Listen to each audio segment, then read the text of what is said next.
from 1997 of Rachel Meghan Markle, who had given birth to a child, does mention that she looked pregnant in the article. Markle's ex-husband, Trevor Engelson, got back in contact with the fake Duchess. According to multiple sources connected to Trevor Engelson, Meghan Markle's first husband, information has been quietly passed through an intermediary about a chapter of Meghan's life that has never been publicly acknowledged.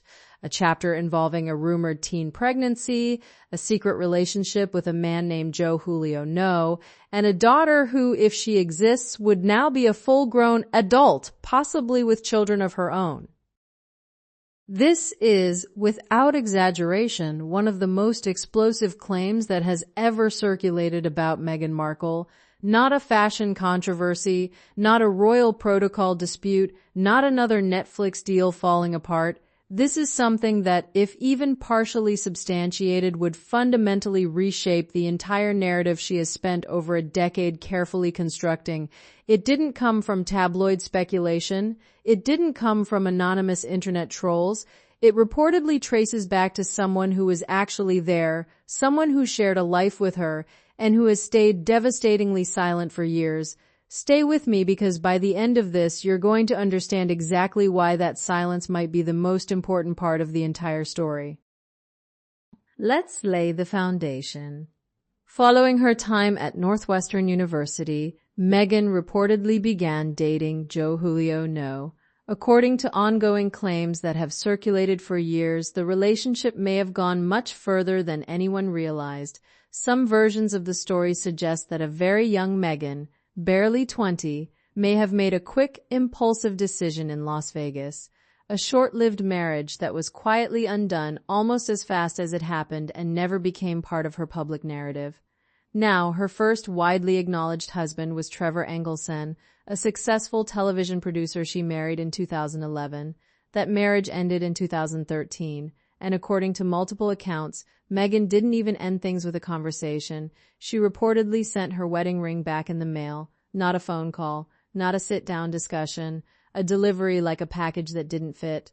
Trevor, by all accounts from people who know him, is described as a fine person, authentic, immediate, someone who was there during the years when Meghan was still grinding through auditions and setbacks in Hollywood. He saw the drive. He saw the determination. But insiders have hinted that he may have also witnessed moments that don't align with the polished image that came later. And that's where this gets forensic. The period people keep circling back to is the late 1990s. Meghan would have been a teenager. The official narrative describes those years vaguely: travel, personal growth, school, but the details from that era are scattered in a way that has raised persistent questions. One name that keeps surfacing is Joe Giuliano, not a celebrity, not someone from the spotlight, just someone said to be connected to Meghan's earlier years. According to speculation that has been building for months, there may have been a relationship that produced consequences nobody was supposed to know about. Researchers have been submitting records requests to the California State Department of Birth Records, and the responses they've received have only deepened the mystery. Multiple requests reportedly came back stating they couldn't find a matching record, but the latest response, according to those involved, contained details that raised more questions than it answered. As one researcher put it, there could be two Rachel Meghan Markles on Earth, but the coincidences are starting to stack up in a way that's getting harder to dismiss. The name that keeps appearing in these discussions is Noelle, a rumored daughter who, based on the speculated timeline, would have been born in or around 1999. If that's accurate, she would be in her mid-20s today, an adult, possibly a mother herself. Let that sink in. But it doesn't stop there, because the emotional weight of this story goes far beyond dates and records. Sean Johnson, someone connected to those earlier years, reportedly gave an interview specifically because he couldn't get a hold of either Meghan or her mother, Doria Ragland. In that interview, he referenced a photograph of Meghan as a teenager and critically noted that she appeared to look pregnant in the image.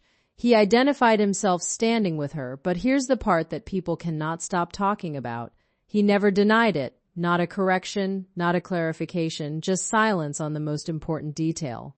Meanwhile, Meghan's own half-brother, Thomas Markle Jr., who was 14 when Meghan was born, has spoken about the broader family dynamic and how access to children has been weaponized. He described the situation as a cruel game, saying the family has been told they can only see children if they behave in a certain way, under controlled conditions. He even quoted their father, Thomas Markle Sr., as saying they've seen this much of the kids. A statement dripping with frustration from a man who has been systematically cut off. And here's where things get really interesting, because the pattern people are identifying isn't just about one hidden chapter. It's about a consistent approach to managing relationships, narratives, and access. When you put all of this together, a pattern starts to emerge that goes beyond any single rumor. The ring mailed back to Trevor, the alleged secret marriage to Giuliano, the rumored daughter raised entirely out of the spotlight. The vision board that, according to media figures like Meghan Kelly, reportedly included Prince Harry long before they ever officially met. Each piece on its own could be dismissed, but together they paint a picture of someone who has been strategically and deliberately curating every chapter of her public story, deciding what gets shown and what gets buried with a precision that is genuinely unsettling to people paying close attention. And then there's Trevor's role in all of this, the part that keeps dragging everyone back. This man has reportedly turned down massive offers, book deals, exclusive interviews, the kind of money that would tempt almost anyone. And yet he said nothing. For years, people assumed that was about respect or dignity, but a growing number of observers are now asking a different question. What if his silence isn't about protecting Meghan? What if it's about protecting himself or protecting someone else entirely? Because Trevor was there during a critical window. He didn't just witness the surface-level transformation from struggling actress to Hollywood player. According to those who claim to have spoken with him through intermediaries, he may have seen how carefully certain goals were being mapped out, how relationships were being evaluated, not for love, but for strategic value. One person who met Trevor at the Soho House in Chicago described a brief interaction where Trevor, upon learning Harry was dating his ex, was asked if she'd close the deal. His response was immediate and confident. "She'll close. Think about that for a second." That's not the language of a heartbroken ex. That's the assessment of someone who understood exactly what he was dealing with. Compare that to someone like Catherine, the Princess of Wales, who has navigated devastating personal challenges, a cancer diagnosis, intense public scrutiny, with a grace and authenticity that has only deepened public respect for her. The contrast people keep drawing isn't about perfection versus imperfection. It's about genuineness versus performance.